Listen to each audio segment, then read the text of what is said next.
nama saya Santi, saya penyuluh keluarga berencana. Ingat, 2 anak lebih sehat. Ayo ikut KB!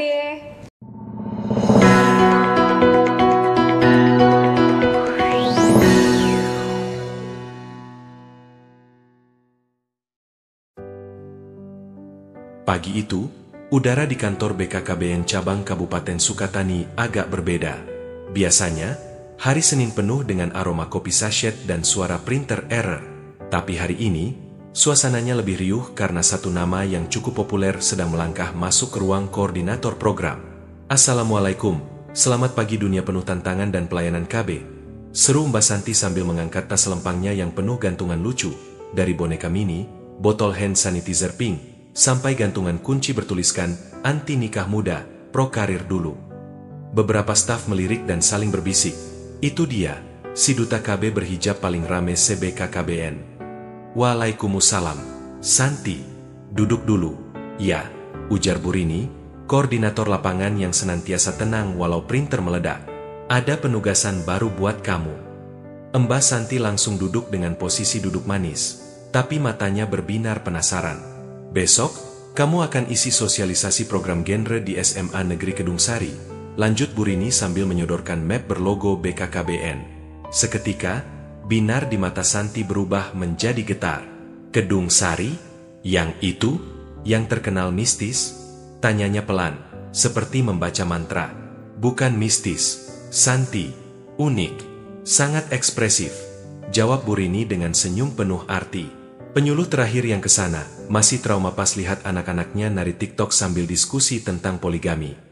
Mbak Santi menghela napas panjang, lalu berdiri dan menunjuk ke arah jendela, ala adegan drama Korea. Kalau aku bisa hadapi tante-tante arisan PKK yang nanya, kalau KB pakai sirih bisa nggak? Masa kalah sama anak SMA? Ujarnya penuh keyakinan, meski dalam hatinya, perutnya sudah mual. Malamnya, kamar kos Santi berubah menjadi markas persiapan. Di meja belajar ada laptop, setumpuk brosur genre, dan satu bungkus mie instan yang belum direbus. Ia mengenakan masker lidah buaya di wajah dan hijab kasual, tapi semangatnya tetap menyala.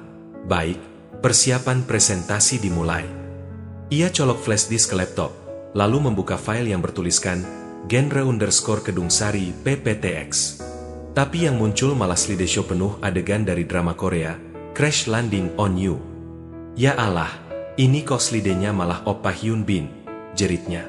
Ternyata dia salah colok flash disk. Yang satu buat kerja, satunya lagi berisi koleksi pribadi yang dia sebut motivasi hidup. Setelah tertawa malu-malu sendiri, ia akhirnya berhasil membuka slide presentasi yang benar. Tapi saat ditampilkan, ia tertegun. Tiap slide dihiasi stiker animasi, dari Doraemon, kucing menari, hingga gambar hati berputar-putar. Aduh! Ini bukannya genre, ini malah kayak PowerPoint buat ulang tahun ke-6, keluhnya. Tapi Santi tak menyerah.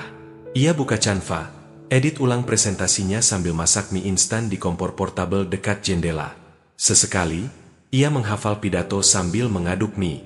Selamat pagi, anak-anak yang penuh semangat masa depan. Jangan nikah muda, nanti nyesel kayak tante-tante yang sekarang pengen jadi selebgram. Ia berhenti sejenak. Waduh, itu terlalu jujur, ya? Gumamnya, lalu mencatat di kertas. Ganti dengan versi lebih diplomatis. Jangan terburu-buru menikah, fokus pada cita-cita dan pengembangan diri. Saat mie sudah matang, ia duduk di kasurnya dan menyantapnya sambil membaca data statistik pernikahan dini di Jawa Tengah.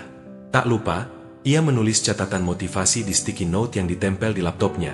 Kamu bisa, Santi. Anak-anak SMA cuma butuh diajak ngobrol, bukan disidang. Keesokan paginya, langit Sukatani cerah. Mbak Santi sudah tampil maksimal. Blus formal warna hijau toska, rok panjang, hijab lilit rapih, dan sepatu kets karena tampil santai tapi niat. Ia berangkat naik motor Honda Beat kesayangannya, sambil membawa tote bag bertuliskan, cinta datang pada waktu yang tepat, bukan saat nonton FYP. Sesampainya di gerbang SMA Negeri Kedung Sari, ia langsung disambut satpam yang tampak bingung. Ibu, tamu dari mana ya? Tanya Pak Satpam sambil melihat ID card BKKBN. Saya penyuluh dari BKKBN. Pak, hari ini saya isi sosialisasi genre. Pak Satpam terdiam sejenak, lalu berkata, "Oh alah, ibu yang dapat tugas ya sudah, semoga kuat, Bu. Aula di sebelah kanan. Ya, kalau murid-murid mulai nari, jangan panik, itu biasa. Santi menelan ludah. Saat masuk ke area aula, ia melihat puluhan siswa sudah duduk lesehan di karpet. Beberapa sibuk selfie, ada yang main gitar, dan ada yang, entah kenapa, memainkan boneka tangan sambil berkata, "Aku anak muda yang berencana." Seorang guru BK menghampirinya. "Mbak Santi, ya? Wah, akhirnya datang juga yang katanya penyuluh paling hits. Anak-anak udah nggak sabar. Loh, tapi kami minta maaf kalau mereka agak aktif." Penyuluh sebelumnya pulang-pulang ngomong pakai bahasa alien. Mbak Santi menghela napas, menarik pundaknya, dan tersenyum. "Tenang, Bu, saya udah siap.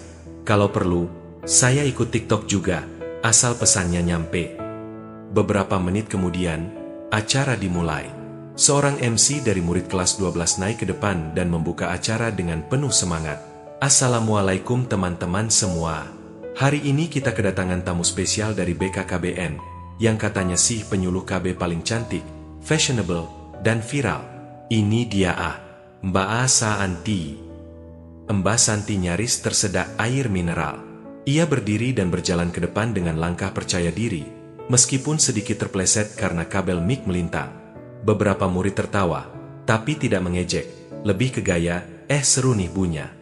Santi berdiri di depan layar, membuka presentasi. Namun layar hanya menampilkan no signal. Ia mencoba menekan remote, lalu kabel HDMI, lalu memanggil petugas IT. Tapi malah muncul tampilan CCTV sekolah. "Wah, kayaknya kita malah nonton sinetron kehidupan sekolah ya." Seluruhnya, murid-murid tertawa. Ia pun memutuskan mengubah strategi. "Anak-anak, kayaknya kita nggak perlu presentasi dulu. Gimana kalau kita ngobrol santai dulu? Tapi tetap serius, karena topik kita hari ini penting, soal masa depan kalian. Siapa yang pengen sukses?" Semua angkat tangan. "Siapa yang pengen nikah umur 17? Beberapa tertawa-tawa sambil melirik teman. "Nah, kita bahas itu ya. Tapi tenang, Mbak Santi nggak bakal ceramah kayak Ustadz di azan subuh. Kita ngobrol, diskusi, dan mungkin bikin TikTok bareng, kalau kalian mau." Sorak-sorai pun pecah. Dan dalam hati, Santi berkata pelan, "Bismillah, ini baru pemanasan." Langkah kaki Mbak Santi pagi itu terdengar mantap. Setelah semalam gagal tidur karena ngebayangin murid-murid SMA Negeri Kedung Sari yang unik, ia memilih tampil percaya diri dan niat. Outfitnya hari ini agak berbeda dari biasanya. Blazer soft pink dengan kerudung pashmina lilit ala selebgram edukatif, dipadukan celana kulot dan sepatu flat warna nude. Dengan tambahan sunglasses hitam besar di ujung hidungnya dan tote bag bertuliskan, "Anak muda hebat, rencanakan masa depan cerdas." Ia melangkah masuk ke gerbang sekolah dengan gaya ala influencer kampanye literasi. Sayangnya, langkah pertama yang penuh gaya itu tidak didukung oleh kondisi paving blok sekolah yang basah habis disiram pagi tadi. Astaga Bam!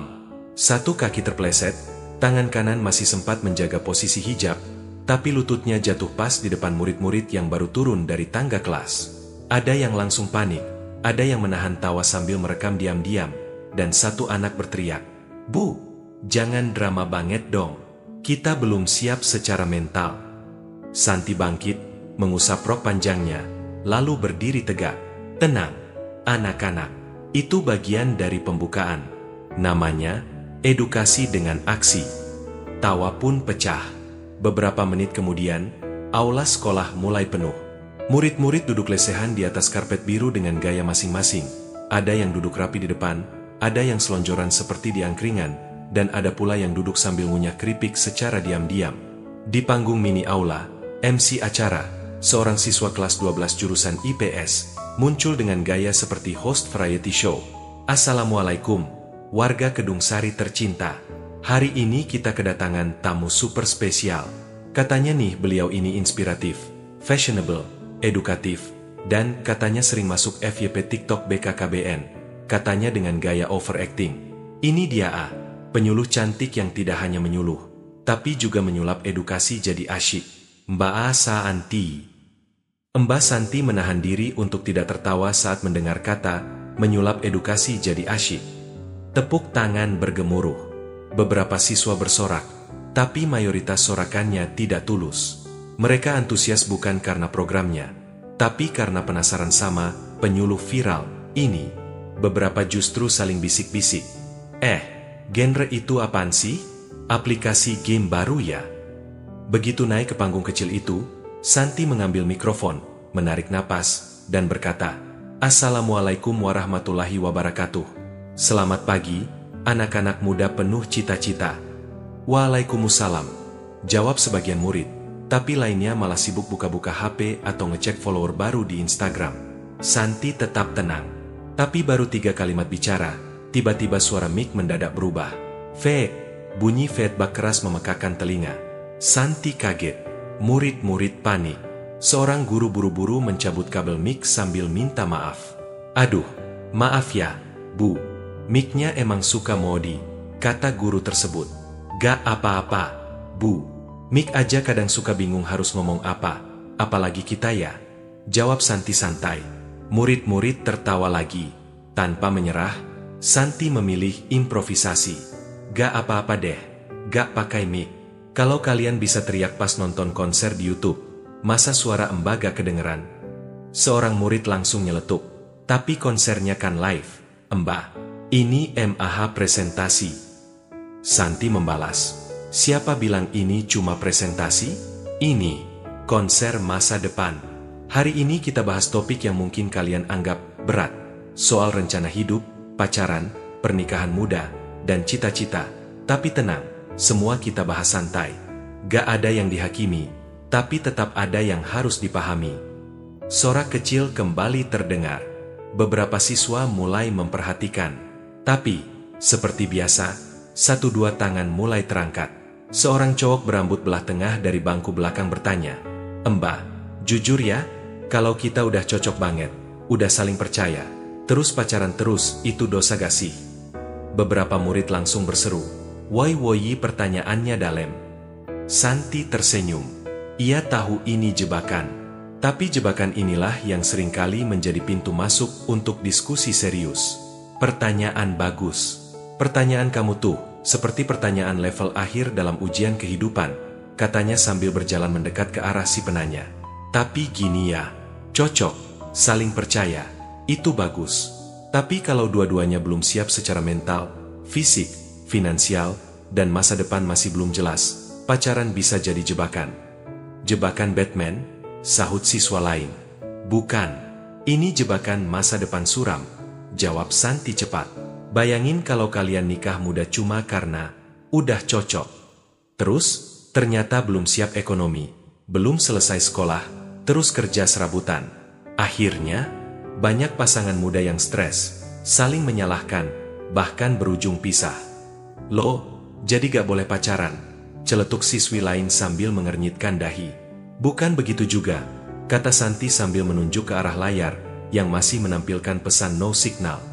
"Pacaran boleh, asal tahu batas. Tapi yang lebih penting dari pacaran adalah perencanaan." Ia mulai berjalan ke tengah aula. "Anak-anak, kalian itu calon generasi emas. Generasi berencana. Apa itu?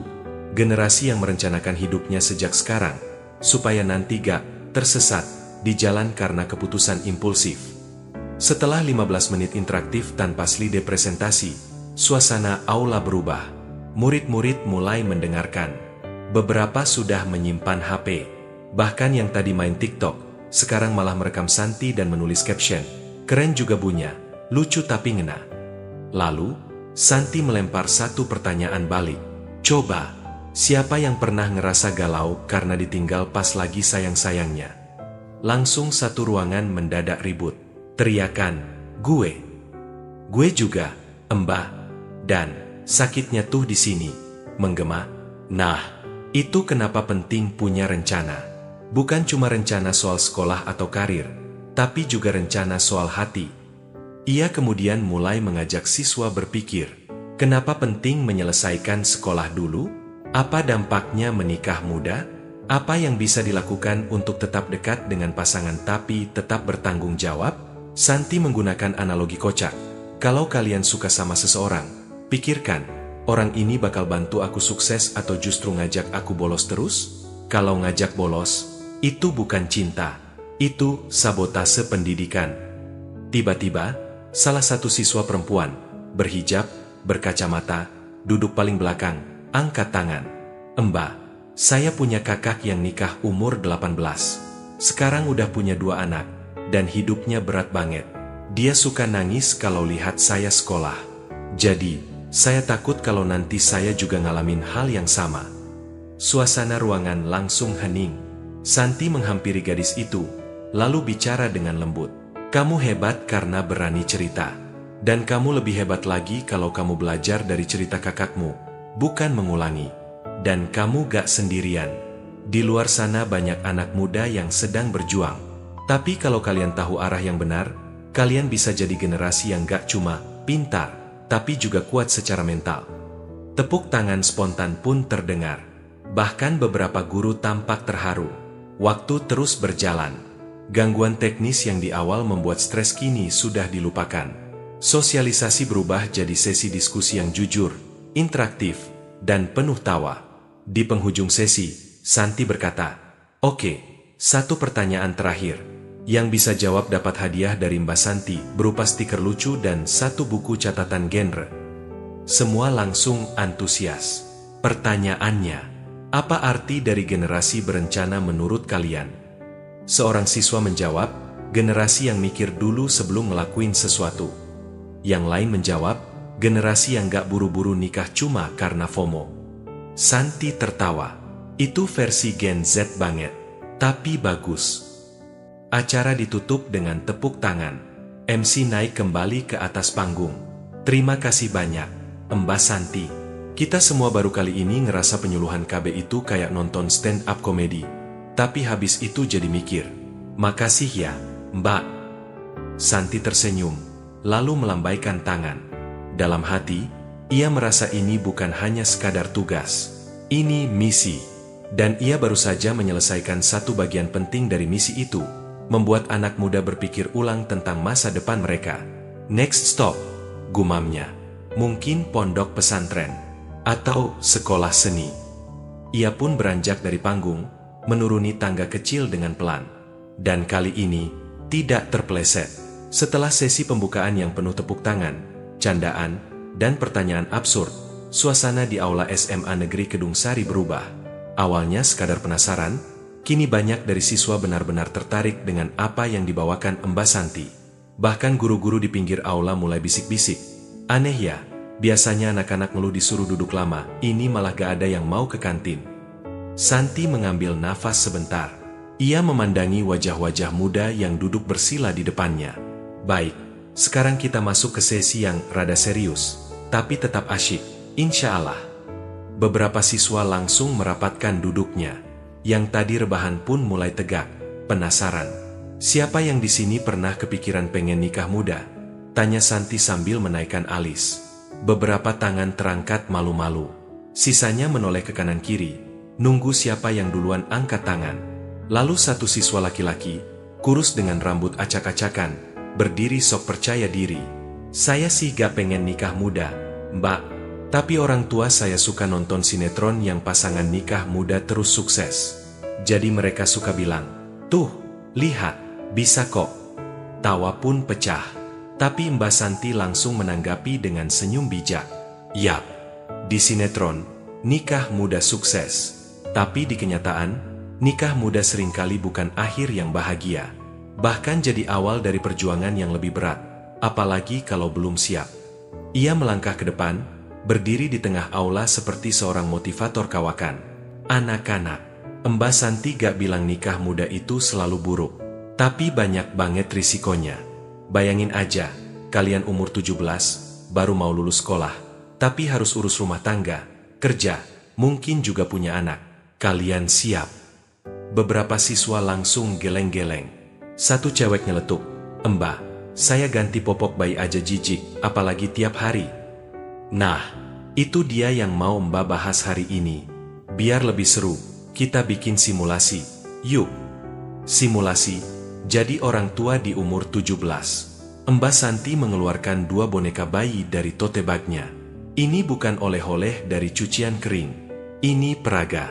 Kita namakan mereka Bima dan Citra. 1 siswa laki-laki dan 1 siswa perempuan dipilih maju, tentu setelah diiringi sorakan khas remaja SMA. Ui cocok tuh, jadian aja sekalian. Santi menenangkan mereka. Tenang, ini cuma simulasi. Tapi tolong kalian mainkan peran dengan sungguh-sungguh. Kita mau tahu rasanya jadi orang tua di umur 17. Keduanya diberi skenario.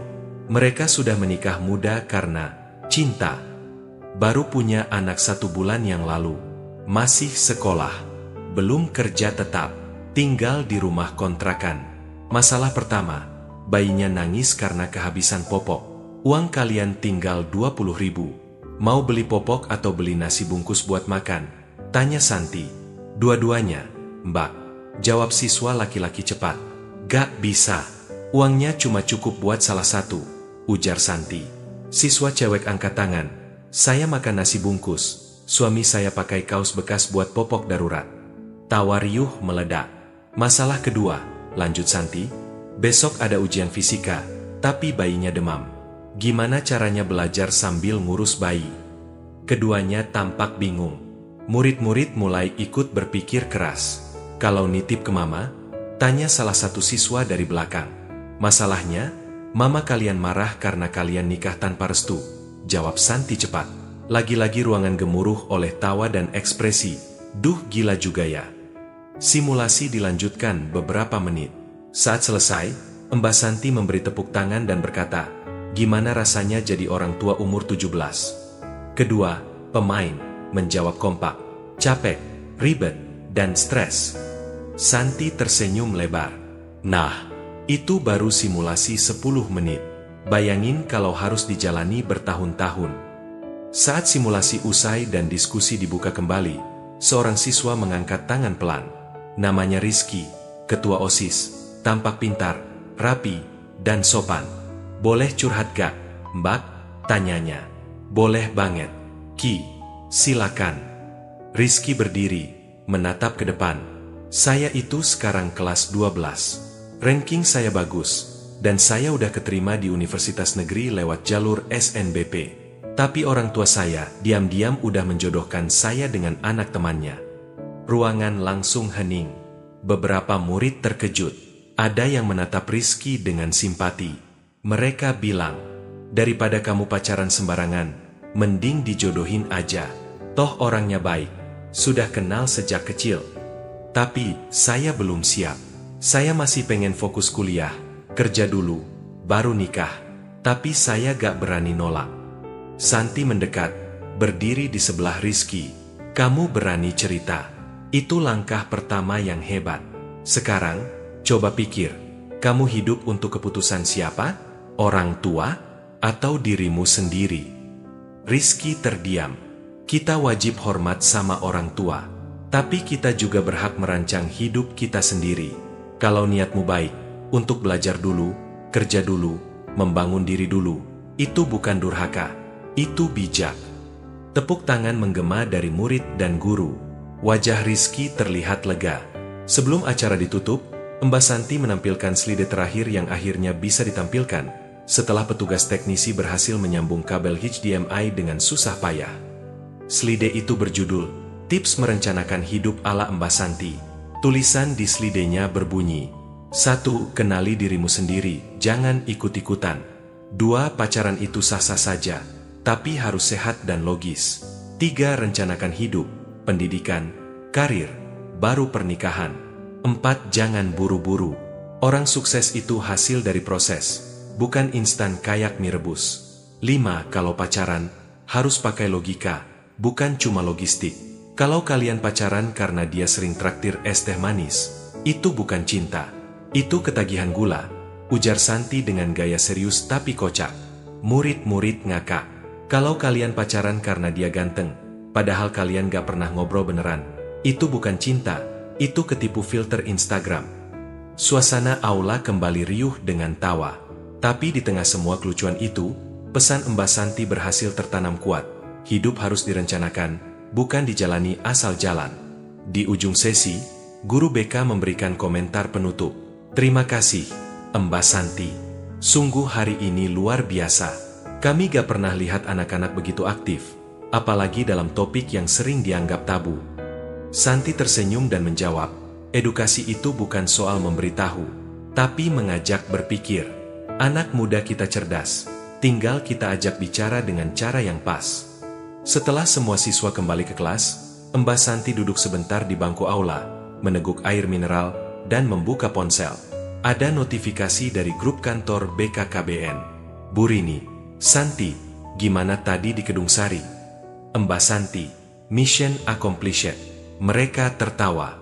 Mereka berpikir. Mereka paham. Tapi, saya pegel banget. Bu Rini, siap lanjut ke lokasi berikutnya? Mbak Santi, boleh. Tapi abis ini, tolong cariin tempat penyuluhan yang AC-nya dingin dan murid-muridnya gak jago debat ya. Sinar matahari mulai miring saat jam dinding aula menunjukkan pukul 13.10. Sosialisasi sudah usai, boneka bayi peraga sudah kembali masuk ke tote bag Mbak Santi, dan para siswa kembali ke kelas masing-masing sambil masih membahas simulasi jadi orang tua muda. Beberapa tampak saling bertanya, kalau gue jadi bapaknya, lo jadi ibunya, kira-kira anak kita lahirnya pas UNBK atau UTBK ya? Di tengah aula yang mulai lengang, Mbak Santi duduk santai di atas bangku kayu sambil melepas heelsnya dan mengganti dengan sandal jepit yang ia sembunyikan di dalam tas. Karena, kata dia, penyuluh boleh modis, tapi tetap harus realistis. Tak lama kemudian, Bu Rika, guru BK SMA Negeri Kedung Sari, mendekat sambil membawa 2 gelas teh manis. Mbak Santi, ini dari kantin. Gak seberapa, tapi manisnya dijamin sampai hati, ujarnya sambil tersenyum. Wah, Bu, manisnya jangan sampai diabetes ya, jawab Santi dengan candaan khasnya. Keduanya tertawa kecil. Kemudian datang juga Pak Sugiarto, kepala sekolah, yang sejak awal acara hanya mengamati dari belakang aula sambil menulis catatan kecil. Saya harus jujur, Mbak Santi. Ini pertama kalinya saya lihat anak-anak kami bisa duduk anteng dengar penyuluhan sampai selesai. Biasanya ya, 15 menit pertama udah ada yang tidur, 20 menit berikutnya mulai main HP, 30 menit kemudian penyuluhnya minta pulang, kata Pak Sugi sambil tertawa pelan. Wah, berarti saya bikin rekor, Pak. Santi membalas sambil mengangkat gelas teh seperti sedang bersulang. Bukan cuma rekor, tambah Bu Rika, tapi juga efek. Setelah ini, saya yakin banyak anak yang mulai mikir ulang soal pacaran, nikah muda, dan mimpi mereka. Santi tersenyum, menatap keluar jendela aula. Di kejauhan, ia melihat beberapa siswa masih tertawa sambil menirukan gaya bicaranya. Salah satunya, siswa kelas 11 IPA, berkata, kalau pacaran harus pakai logika, bukan logistik. Ih, bener juga sih. Itu membuat hati Santi hangat. Ia tidak menyangka gaya penyampaian yang santai, kocak, dan penuh dramatisasi kecil bisa membekas di benak siswa seperti itu. Setelah berpamitan dengan guru-guru dan sempat foto bareng dengan para pengurus OSIS, tentu dengan gaya PH dan jempol, Mbak Santi melangkah ke parkiran. Motor Beat kesayangannya sudah menunggu, dikelilingi 3 siswa laki-laki yang tampak penasaran. Ini motor Mbak Santi ya? Tanya salah satu siswa dengan kagum. Keren juga, kayak motor mamang ojek tapi isinya penyuluh viral. Santi tertawa sambil mengenakan helm. Motor boleh sederhana, yang penting misinya luar biasa. Saat ia bersiap main starter motor, tiba-tiba seorang siswa perempuan menghampiri dari arah belakang. Namanya Naila, siswi berhijab, mungil, dan dikenal pendiam di kelas. Namun kali ini, ia menghentikan langkah Mbak Santi dengan senyum malu-malu. Mbak, makasih ya. Hari ini tuh, aku baru sadar, hidup tuh gak bisa asal ngikut arus. Harus pakai rencana. Dan aku juga jadi berani nolak permintaan orang tuaku buat nikah cepat. Santi turun dari motor, menepuk lembut bahu Naila. Kamu hebat, Naila. Ingat ya, rencana yang baik akan menyelamatkanmu dari keputusan yang salah. Naila tersenyum. Mbak, kalau semua penyuluh kayak Mbak, aku yakin kita bisa jadi generasi yang benar. Santi hampir berkaca-kaca, tapi ia buru-buru menunduk, pura-pura menyeka keringat di leher. Aduh, keringetan nih, panas. Dalam hati, ia tahu, momen seperti ini yang membuat semua lelah, gugup, dan keringatnya tadi siang benar-benar terbayar lunas. Di jalan pulang, sambil menyusuri aspal berdebu yang diguyur angin sore, Santi membuka helm sedikit dan tersenyum sendiri. Sambil menunggu lampu merah, ia mengeluarkan ponsel dari tas dan mulai mengetik laporan ke grup WhatsApp kantor. Mbak Santi, pukul 13.56. Kepada Ibu Rini dan tim BKKBN Sukatani, laporan penyuluhan genre di SMA Negeri Kedung Sari selesai. Murid antusias, interaktif, dan mulai terbuka bahas topik sensitif. Tugas sukses dijalankan, walau mic sempat error, dan LCD ya. Kedung Sari, misi selesai. Siap lanjut ke medan selanjutnya. Tapi LCD tolong diservis dulu. Saya curiga itu generasi pertama dari zaman PowerPoint 2003. Tak lama, balasan dari Bu Rini muncul. Bu Rini, pukul 14.02. Laporan diterima. Kamu luar biasa, San. Siap-siap, minggu depan kita kirim kamu ke SMK Pertanian. Tapi katanya anak-anak di sana suka debat tentang poligami dan konsep keluarga ideal. Siap, Komandan? Santi menjawab cepat. Mbak Santi, pukul 14.03. Siap, Bu. Tapi tolong pastikan ruangan ada kipas angin. Biar kalau saya gagal argumentasi, bisa mengalihkan isu dengan keringetan. Setiba di rumah kosnya yang mungil, Santi menaruh tote bag di sudut kamar, lalu duduk di lantai dengan tubuh setengah tergeletak seperti habis maraton. Tapi raut wajahnya tak menampakkan lelah. Justru ada kepuasan yang sulit dijelaskan. Ia membuka laptop, membuka file presentasi, genre_Kedung Sari PPTX, dan mengedit judulnya jadi genre generasi berencana. Bisa serius, bisa ketawa, yang penting sampai. Ia kemudian membuka tab baru dan menulis catatan kecil untuk dirinya. Santi, kamu berhasil membuat topik pernikahan dini dan kesehatan reproduksi yang biasanya bikin ngantuk jadi bahan ketawa dan renungan. Kalau cara penyuluhan bisa seseru ini, mungkin anak muda bakal lebih banyak yang paham pentingnya merencanakan masa depan. Misi di SMA Negeri Kedung Sari memang sudah selesai, tapi semangatnya baru saja dimulai. Karena bagi Mbak Santi, menjadi penyuluh bukan cuma soal membagikan informasi, tapi soal membuka percakapan, mengubah cara pandang, dan kadang, membuktikan bahwa edukasi tidak harus kaku. Karena jadi generasi berencana itu gak harus kaku. Bisa juga sambil ketawa.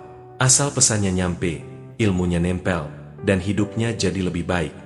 Maka esoknya, saat Mbak Santi mengisi ulang air galon dan memanaskan nasi sisa semalam sambil membaca buku parenting, ia tahu setiap jalan hidup memang tak selalu lurus dan mulus, tapi setidaknya bisa dipetakan, asal direncanakan.